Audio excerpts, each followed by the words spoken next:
మతాంతర అత్యాచార కేసుల్లో బాధితురాలు ఎల్లప్పుడూ అవిశ్వాసి మరియు నేరస్తుడు విశ్వాసాన్ని కలిగి ఉంటారా?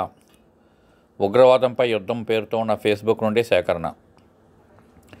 ఏప్రిల్ 9, 2025 పశ్చిమ బెంగాల్లోని పూర్వ మేదినీపూర్ జిల్లాలో దారుణమైన అత్యాచారం మరియు దారుణమైన హింస కేసు ఒకటి వెలుగులోకి వచ్చింది. అక్కడ 25 ఏళ్ల మంతాజ్ హుస్సేన్ అనే ఇస్లామిస్ట్ మైనర్ హిందూ బాలికపై అత్యాచారం చేశాడు.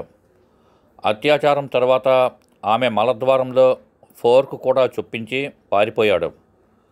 తర్వాత కోల్కతాలోని న్యూ టౌన్ ప్రాంతం నుండి పోలీసులు అతన్ని అరెస్టు చేశారు. మైనర్ హిందూ బాలిక ప్రస్తుతం ఆసుపత్రిలో చికిత్స పొందుతోంది మరియు ఆమె పరిస్థితి విషమంగా ఉంది. ఆ మైనర్ హిందూ బాలిక కోలాఘాట్ ప్రాంతంలో నివాసి. ఆమె వయసు కేవలం 11 ఏళ్ళు. నిందితుడు మంతజ్ హుస్సేన్ కూడా అదే ప్రాంతంలో నివసిస్తున్నాడు. ఆ బాలిక తల్లిదండ్రులు సమీపంలోని ఒక వస్త్ర కర్మాగారంలో కార్మికులుగా పనిచేస్తున్నారు. కాబట్టి ఆమె తన అక్కతో కలిసి ఇంట్లో ఉండేది. నివేదికల ప్రకారం గత కొన్ని నెలలుగా మంతజ్ హుస్సేన్ బాధితురాలి అక్కను వేధించేవాడు. ఆమె 8వ తరగతి చదువుతోంది. మంతజ్ ఆమెకు పెళ్లి ప్రపోజల్ చేశాడు, కానీ అక్క నిరాకరించింది.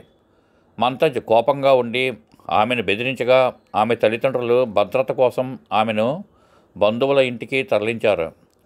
ఆ తర్వాత బాధితురాలు తల్లిదండ్రులు పనికి వెళ్ళినప్పుడు ఇంట్లో ఒంటరిగా ఉండేది.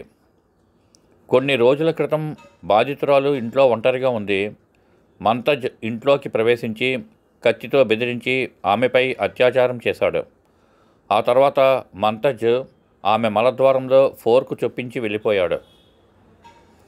ఆమె తల్లిదండ్రులు పని నుండి తిరిగి వచ్చినప్పుడు వారి కుమార్తె రక్తస్రావం అవుతుండటం చూశారు. ఆమె ఎలాగో తాను ఎదుర్కొన్న కష్టాన్ని వివరించగలిగింది. వారు ఆమెను స్థానిక ఆసుపత్రికి తరలించారు. తర్వాత ఆమెను తమ్లుక్ ఆసుపత్రికి తరలించారు. ప్రస్తుతం ఆమె తమ్లుక్ ఆసుపత్రిలో చికిత్స పొందుతోంది. ఫిర్యాదు అందిన వెంటనే పోలీసులు దర్యాప్తు ప్రారంభించారు. కానీ మంతజ్ హుస్సేన్ పరారీలో ఉన్నాడు. తర్వాత అతను దాక్కున్న కోల్కతాలోని న్యూ టౌన్ నుండి అరెస్టు చేయబడ్డాడు.